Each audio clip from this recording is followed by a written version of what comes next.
ఒక్క క్షణంలో పాముల ఆభరణాలుగా మారాయి కదా, ఒక్క క్షణంలో భస్మం సితాంగరాగంగా తెల్లని అంగరాగంగా మారింది కదా శివుని శరీరం మీద, ఒక్క క్షణంలో కపాలం కిరీటంగా మారింది కదా. శివుడు తలుచుకుంటే మన జీవితాన్ని ఒక్క క్షణంలో వైభవోపేతం చెయ్యలేడా? అది ఆలోచించాలి. దాన్ని ధూర్జుడు చెబుతాడు చాలా ధైర్యంగా, శివస్మరణ చేయండి, శివస్మరణ చేయండి. ఎంతసేపు వచ్చిన వాడిని కూర్చోబెట్టి కష్టాలన్నీ చెబుతారు, ఏడుపు మొహం వేసుకుని ఎందుకు వచ్చిన గొడవ, ఎవరికి చెప్పకండి, పరమేశ్వరుడికి చెప్పండి, ఇంకెవరికి చెప్పకండి. చెబితే ఏం జరుగుతుందయా కష్టాలు? పరమేశ్వరుడికి చెబితే పవి పుష్పంబగు అగ్ని మంసగు అకూపారంబు భూమిస్థలంబవు శత్రున్నతి మిత్రుడవు విషము దివ్యాకారమౌను ఎన్నగా అవనీ మండలి లోపలన్ శివ శివేత్యభాషణోల్లాసికిన్ శివ నీనామము సర్వవశ్యకర శ్రీకాళహస్తీశ్వర. నిత్యం నమశివాయ నమశివాయ నమశివాయ అనే మంత్రం మనలో మనస్సులో నడుస్తూ ఉంటే మన మీద వజ్రాయుధం ఎవడైనా ప్రయోగిస్తే అది పుష్పం అవుతుంది. అగ్ని మంచగు, ఒకవేళ అగ్ని ప్రమాదంలోనే మనం చిక్కుపడవలసి వస్తే అది మంచుగా చల్లగా మారిపోతుంది. అకూపారంబు భూమిస్థలంబవు, ఏదైనా ఓడలో ప్రయాణం చేస్తూ పడవలో ప్రయాణం చేస్తూ సముద్రంలో గనక కూలిపోవలసిన పరిస్థితి వస్తే అప్పుడు గనక శివస్మరణ చేస్తే కాకినాడ మత్స్యకారులు గుర్తుపెట్టుకోవలసిన మాట, మత్స్యకార జాతికి నిరంతరం ప్రళయమే పాపం. వాళ్ళు గుర్తుపెట్టుకోవలసిన మాట ఒక్క మంత్రం నమశివాయ నమశివాయ. ఎన్ని పడవల్లో ఎంతమంది వెళ్ళినా క్షేమంగా తిరిగి వస్తారు. భగవత్ స్మరణ అంత గొప్పది. మనం అది ఒక్కటి చెయ్యం, తాళ్ళు పేళ్ళు అని జాగ్రత్తలు పెట్టుకుంటాం. గ్రహస్థితి వక్రిస్తే ఈ తాళ్ళు పేళ్ళు కాపాడవండి, పరమేశ్వరుడు కాపాడుతాడు ఖచ్చితంగా, భగవద్భక్తి కాపాడుతుంది.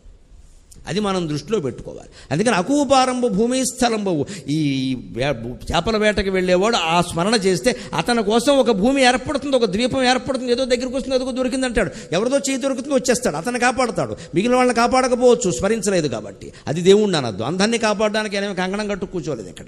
బోటు ప్రమాదాలను అగ్ని ప్రమాదాలని కాపాడుతానని దేవుడు చెప్పాల. ప్రార్థించిన వాడిని కాపాడుతాడు, వాడు ఒక్కడైనా బయటపడేస్తాడు.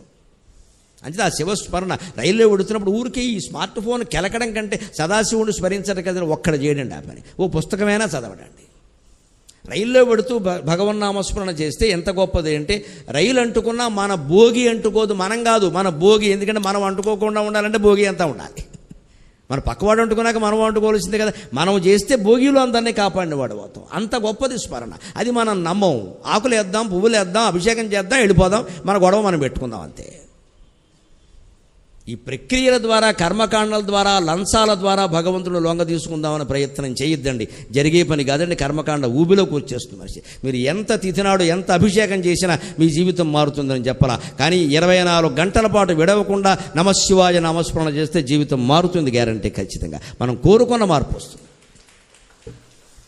ఎవడు మారాలన్నా మారతాడు. ఇంట్లో కొడుకు గురించి, కూతురు గురించి, భార్య గురించి, భర్త గురించి చచ్చిపోతున్నాం వీళ్ళతో అనుకుంటే వాళ్ళతో అనకండి మా మాట. మీ ఇంట్లో పూజా మందిరంలోకి వెళ్ళండి, అమ్మవారి పాదాల మీద పడండి, అమ్మా నన్ను ఎలా కాపాడతావో నీ ఇష్టం అని ప్రార్థించండి. క్షణంలో మారుస్తుంది అమ్మవారు. ఎందుకంటే ఆ భక్తురాలు ఆవిడికి ముఖ్యం. ఆ భక్తురాలు ముఖ్యం, అయ్యి మొగుడు పిల్లలు ముఖ్యం కాదు.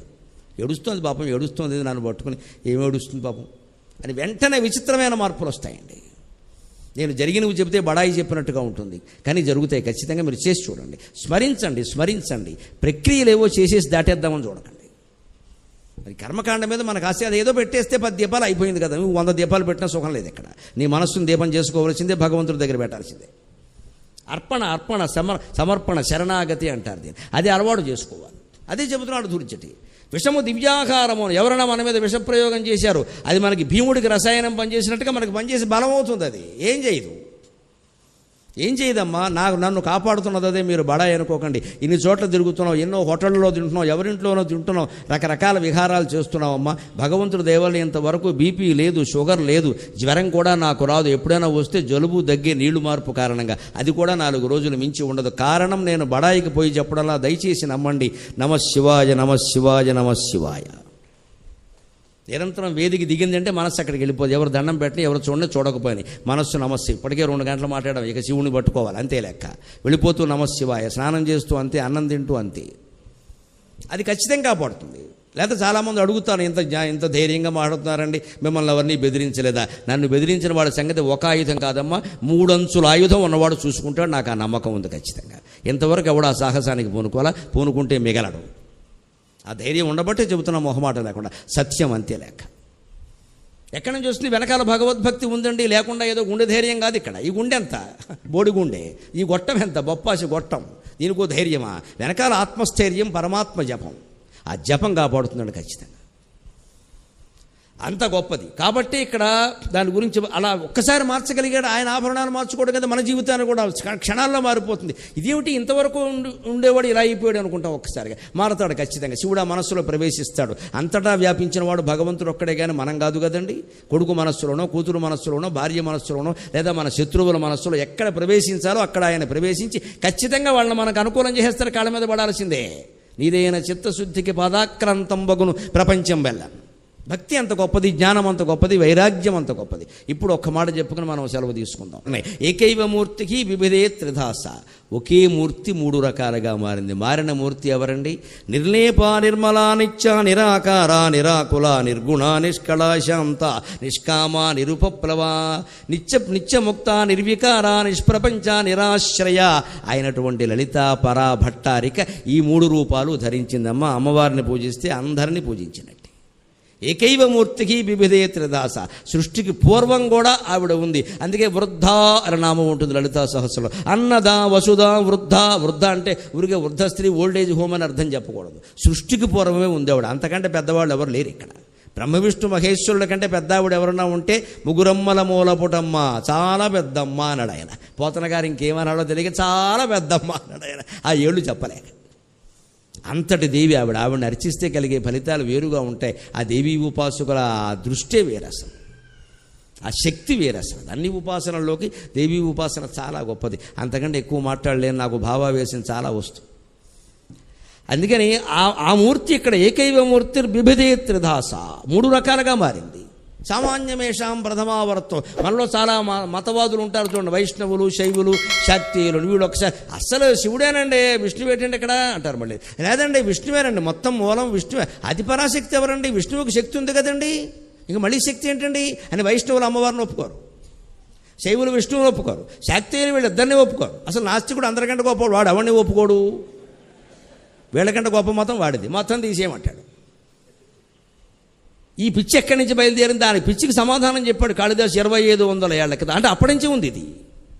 ఏకైవ మూర్తి బిభదే త్రిధాస. మీరు కొట్టుకు చావకండి అనవసరంగా. ఒకే మూర్తి మూడుగా మారింది. అంతేకాదు సామాన్యమేషాం ప్రథమావరత్వం. ఓసారి ఒకళ్ళు ఎక్కువ అవ్వడం, రెండో వాళ్ళు తక్కువ అవ్వడం ఎప్పుడూ జరుగుతుంది. అది అందులో వాళ్ళకేం అహంకారాలు లేవు.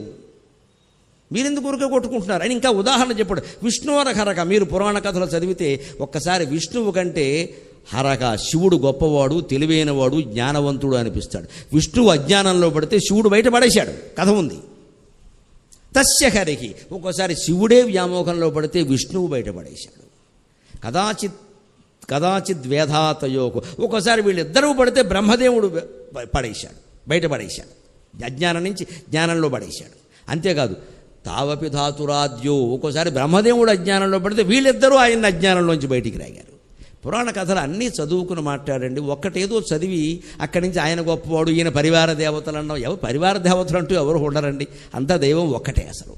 ఈయన పెద్దవాడు, ఈయన పరివారం. ఎవరు చెబుతారు ఈ పరివారాలు? ఎవరిని పరివారంలో గెంటేస్తారు మీరు? ఆ మాటకు వస్తే మనిషే దేవుడు అని చెబుతుంటే. హిందూ మతంలో ఇంతమంది దేవతలను ఆరాధించడంలో ఉద్దేశం ఏమిటంటే, ఒక 100 విగ్రహాలను ఆరాధించిన తర్వాతైనా అర్థం కాదమ్మా మనిషికి, ఈ ఆరాధించేవాడు కూడా అటువంటి విగ్రహమే, వాడు ఆ స్వరూపమే అని. అది తత్వమసి, అది అహం బ్రహ్మాస్మి. అందుకే వివేకానందుడు స్పష్టంగా చెప్పాడు, 20 ఏళ్లవాడు గుళ్ళోకి వెళ్ళకపోతే తప్పు, 60 ఏళ్లవాడు వెడితే తప్పు అన్నాడు. ఆలోచించండి. ఏదో ఘోరం నేరమని కాదు. 60 ఏళ్ళు వచ్చేసరికి గుళ్ళో ఉన్నది, గుండెల్లో ఉన్నది ఒక్కటే అని అర్థం కావాలి. లేకపోతే 60 జన్మలు ఎత్తినా అర్థం కాదు అది. ఇంకా మనం ఈయన గొప్పవాడ అన్నీ చూశాను కానీ ఇంకో క్షేత్రం చూడాల, కొంపలేం అంటుకోలేదు. ఎన్ని చూసినా ఒకటే, ఇంకా మన బుద్ధి ఏది కావాల్సింది. అందుకని ఒక్కోసారి ఆయన గొప్పవాడవుతాడు, ఒక్కోసారి ఈయన గొప్ప. మీకు శివరాత్రి కథలో చూడండి, ఇద్దరు బ్రహ్మ విష్ణువుల అజ్ఞానంలో పడ్డారు, శివుడు బయటపడేశాడు. జగన్మోహిని కథలో చూడండి, శివుడు వ్యామోహంలో పడ్డాడు, విష్ణువు బయటపడేశాడు. భాగవతంలో చూడండి, బ్రహ్మదేవుడు అజ్ఞానంలో పడ్డాడు, శ్రీకృష్ణుడు బయటపడేశాడు. ఎవరు జ్ఞానం అంటారు, ఎవరు జ్ఞానం అంటారు? ఎవరు శరీర స్పృహతో మాట్లాడతారో వారు అజ్ఞానంలో ఉన్నట్టులాగా బ్రహ్మ విష్ణువు శివుడు కూడా శరీర స్పృహ చెందారు అంటే అహంకారం వచ్చేస్తుంది వెంటనే. అందుకే పురాణ కథలు అలా ఉంటాయి. దేవుళ్ళలోకి పోయాడు అనుకోకూడదు, శరీరం భేదం అది. వివాహాలు ఎక్కడ జరిగినా వృద్ధ దంపతులు ఎవరైనా వస్తే పార్వతీ పరమేశ్వరులు అండి, ముందు తాంబూలాల్లో ముందు తాంబూలం వాళ్ళకి ఇవ్వండి అంటారు. వయస్సులో ఎవరు పెద్దవాళ్ళకైతే వాళ్ళకి తాంబూలాలు ఇవ్వాలి. అక్కడ మళ్ళీ ఆడ మగ పెళ్లివారు కొట్టేసుకోకూడదు, మావాడు మావాడని. ముఖ్యంగా మాలాంటి ప్రముఖులు ఎవరైనా వచ్చేగానే ముందు గరిగిపేట వారికి ఇచ్చేయండి తాంబూలం అనకూడదమ్మా. మీ పెళ్లిలో మీ ఆడపెళ్లివారి తరపులో కానీ మగ పెళ్లివారి తరపులో కానీ ఎవరు పెద్దవాళ్ళు ఉంటారో వయస్సులో ఆ దంపతులకే ముందు తాంబూలం ఇవ్వాలి. మేము ఎవరమైనా ఎంత ప్రముఖులమైనా తర్వాత ఇవ్వాలి. ఇందులో దెబ్బలాడుకునే విషయమే. పైగా వయస్సు ఎవరు దాటిపోలేని వ్యవహారం అది. అందుకని ఖచ్చితమైన నిర్ణయాలు ఉంటాయి. ఇక మీరు పాండిత్యాలు పవిత్రతలు అవి ఎవరు నిర్ణయించే విషయాలకో తేల్చే విషయాలకో అంత స్పష్టంగా ఉంటుంది సంప్రదాయం. అలాగ వేరే వివాహం జరిగినా సరే పార్వతీ పరమేశ్వరుల సన్నిధి వచ్చినట్టుగా వృద్ధ దంపతులు వస్తే భావిస్తారు కదా, ఆ భావనే మనస్సులో కలిగి ఏమంటున్నాడు, అలా అనడానికి వీల్లేదు కదా, మరి వాళ్ళ వివాహం ఇది.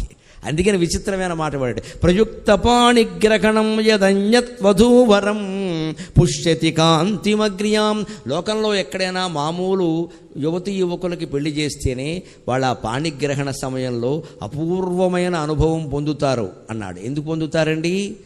ముందే స్కూటర్లు ఎక్కడం, ముందే సహజీవనాలు చేయడం, ముందే వాట్సాప్లు ఫేస్బుక్లు లేవు కాబట్టి. ఇవన్నీ అయిపోయిన తర్వాత ఇప్పుడు జరుగుతున్నాయి పెళ్ళి. ఎందుకంటే బాగుండదని చేస్తున్నాం అంతే, ఒక్క మాట చెప్పాలంటే. ఇక మనం చేయకపోతే ఇక ఎందుకు వచ్చిందని చేస్తున్నాం అంతే. అయిపోయింది కదా, ఏదో చేసేద్దాం, ఎందుకు వచ్చింది. అంతకుముందే జూము కార్లు వేసుకుని తిరిగాక బండెక్కి తిరిగేసిన తర్వాత పైగా బండి మీద ఇదివరకు ఇంకా ఆడవాళ్ళు పాపం చీర కట్టుకుని లేకపోతే పరిగిణి కట్టుకుని ఓ పక్కకు కూర్చునేవారు. ఇప్పుడు అలా కూడా లేదండి, శుభ్రంగా వారు కూర్చున్నట్టే వీరు కూర్చోవచ్చు. మొత్తం సాష్టాంగ దండ ప్రణామం. ప్రతి అవయవాన్ని తాకాల్సిందే. ఇంకా అయినా కూడా వాడు వశిష్ఠుల్లా ఉంటాడు, ఋషిశృంగుల్లా ఉంటాడంటే మీ నమ్మకానికి జోహార్. ఇలా జరిగిన తర్వాత వాళ్ళు ఉండే అవకాశం లేదని జరుగుతున్న పొరపాట్లను. అంతేకాదు, వివాహాలు ఎక్కడ విఫలమవుతున్నాయో కూడా చెబుతా. ఈ స్పర్శలు ఈ అనుభూతులు ముందు 1-2 ఏళ్ల పాటు జరిగిపోయాక తర్వాత పెళ్లి చేసుకోవడానికి మామూలుగా ఊరికే ఓ చోట బస్టాండ్లో కూర్చోవడానికి తేడా ఏం లేదు. ఇంకా ఎందుకంటే అన్నీ తీరిపోయినాయి, అయిపోయినాయి. ఇంకా వివాహం అనేది ఊరికే తంతు. 10 మంది చెప్పానుగా సూర్యకళ మాత్రం ఖాళీగా ఉంది కూడా చేసుకుంటున్నాం అంతే. అనుభూతి లేదు ఇక్కడ మనిషికి. ఇది పార్వతి వివాహంలో కానీ మొన్నటి వరకు జరిగిన మా వివాహం సహా మీ అందరి వివాహాలు పెద్దవాళ్ళు జరిగిన గుర్తు చేసుకోండి. ఆ తొలిసారి ఆ అమ్మాయి చెయ్యేలా పట్టుకున్నప్పుడు మనకేమో అనిపించిందా లేదా? అనిపించకపోతే వాడు మనిషి అయి ఉండడు.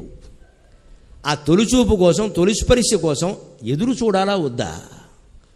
శ్రావణ మాసంలో అమ్మాయికి శనగలు పెడతారు. పచ్చి శనగలు తినాలి, అమ్మాయిలు తినాలి ఖచ్చితంగా. కన్యలుగా ఉన్నవాళ్ళు తినాలి. దానివల్ల చాలా శారీరక ప్రయోజనాలు ఉన్నాయి, అది వేరే అంశం, అది తినాలి. ఆ శనగలు ముందు ఇంటికి వెళ్ళే వరకు అక్కడే తినేస్తారు కొంతమంది. పెద్ద తినేస్తున్నా ఎక్కడే కూర్చొని పనే లేదు, ఇంటికి వెళ్ళి అన్నాడు.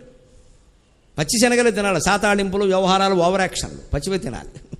అవి ఇన్నే పెడతారు, తినాలి. అవి మూట కట్టుకుని పట్టుకెడతారు సరిగ్గా. వరుని కోసం వాంఛలు కూడా శ్రావణ మాసంలో శనగలు మూటగట్టి దాచుకోవాలమ్మా. అప్పుడు కాపరాలు చాలా బాగుంటాయి ఖచ్చితంగా. నేను ఏదనుకుంటే చెప్పేయడం అలవాటు. నా ఫీలింగ్స్ అన్నీ ఫేస్బుక్లో పెట్టేస్తా. దెబ్బైపోతావు, దెబ్బరొట్టు అయిపోతావు. ఫీలింగ్స్ అన్నీ ఫేస్బుక్లో పెడతావా, 10 మంది తగులుకుంటారు అక్కడికి వచ్చి. నా ఫీలింగ్స్ పెడతాను కానీ వారిని అందరినీ అలా అనమని నేను అలా పెట్టాక అంటారు. నువ్వు ఎందుకు పెట్టావు అసలు? ఇవాళ ఇది ఒకటి బాగా తయారై నాకు ఏం తోస్తే చెప్పేస్తా, నాకు ఏం తోస్తే అది ఫోటోలు పెట్టేస్తా. ఇన్స్టాగ్రామ్ అని ఒకటి వచ్చింది, ఇక్కడ మొత్తం అన్నీ పెట్టేయడం అందులో. ఎక్కడ దిగితే అక్కడ ఫోటోలన్నీ పెట్టేసి ఎవడో దాని మీద ఏం చేయడా, ఇంకా ఏం ఊరుకుంటాడా? ఆ ఫోటో దగ్గర పెట్టుకుని సత్యనారాయణ వ్రతం చేసుకుంటాడా వాడు?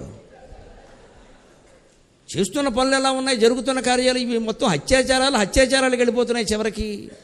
ఇలా పెరిగి కదా అంతవరకు వెళుతోంది మనిషి కామవాంఛ. మనిషిని అనుభవించడం దారుణం అండి, చంపేస్తున్నారే. అంతవరకు వెళ్ళిపోవాలా? మానభంగాలు మా చిన్నతనంలో కూడా జరిగాయి, చంపడం ఎప్పుడూ లేదండి. ఇప్పుడు అంతవరకు వెళ్ళిపోయింది పరిస్థితి. ఎందుకంటే విపరీతం అయిపోతుంది ఇది. అందరూ జాగ్రత్తగా ఉండవలసిందే. చివరిగా ఒక్క మాట, ఆ ఉమా పరమేశ్వరుల యొక్క ఆశీస్సులు మీ కుటుంబ సభ్యులందరి మీద ప్రసరించాలని కోరుతూ, ముఖ్యంగా కొత్తగా వివాహం చేసుకున్న దంపతులు కలకాలం వారిలాగే ఆనందంగా ఉండాలని కోరుతూ ఒక్క మాట. ఏ సంసారము కొట్టు చీర కొసతో ఏనుంగుతో గెల్పెనో, ఏ సంసారము పట్టు చీర కొసతో ఏనుంగుతో గెల్పెనో, ఏ సంసారము కొడెనా గులిడెనో హీరాంక హారాలుగా, ఏ సంసారము పట్టు చీర కొసతో ఏనుంగుతో గల్పెనో, ఏ సంసారము కొడెనాగులిడెనో హీరాంక హారాలుగా, ఏ సంసారం అనుగ్రహించే మనకు ఈ సార సంసారముల్, ఏ సంసారం అనుగ్రహించే మనకు ఈ సార సంసారముల్, ఆ సంసారము పార్వతీశ్వరము, ఆ సంసారము పార్వతీశ్వరము, మీకానందమున్ గూర్చుతన్.